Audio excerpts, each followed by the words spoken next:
Mon sujet, Naya, c'est d'expliquer, enfin, de raconter mon expérience. Mon expérience, c'est que moi, je suis africain, algérien, et j'ai eu la chance, juste en mettant en avant mes valeurs profondes, la sincérité, le travail, et de mettre la relation humaine au cœur de tout ce que je fais, et ben, ça m'a amené à travailler avec les plus grandes maisons, juste aux maisons de luxe en France. Et quelque part, je les ai accompagnées, plusieurs d'entre elles, à devenir ce qu'elles sont.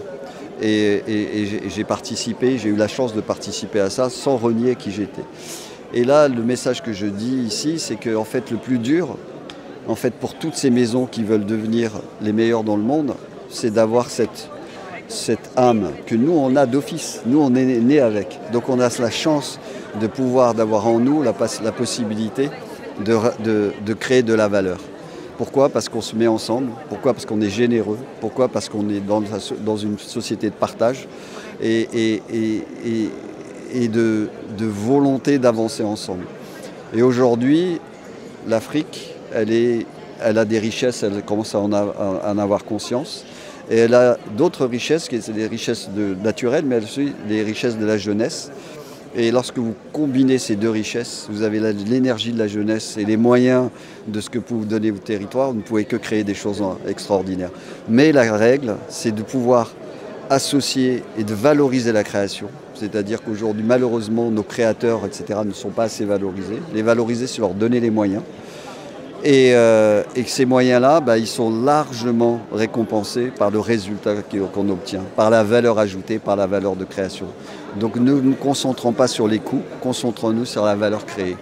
Et donc si on met les créateurs, les inventeurs, les scientifiques, les artistes au cœur du dispositif, et on leur ajoute les managers, on les associe avec des managers, avec des gens qui ont le sens de la gestion et de l'administration, et on met un binôme cohérent qui travaille ensemble, où l'un n'est pas en dessous de l'autre.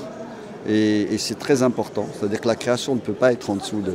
La création doit avoir une autonomie, doit avoir la liberté.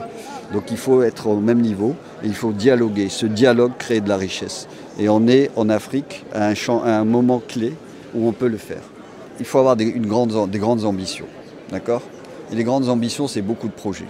D'accord ? Et l'Afrique, on a encore beaucoup à faire. Donc le danger, c'est de se dire on va être un peu écrasé par et de dire non, on va faire moins.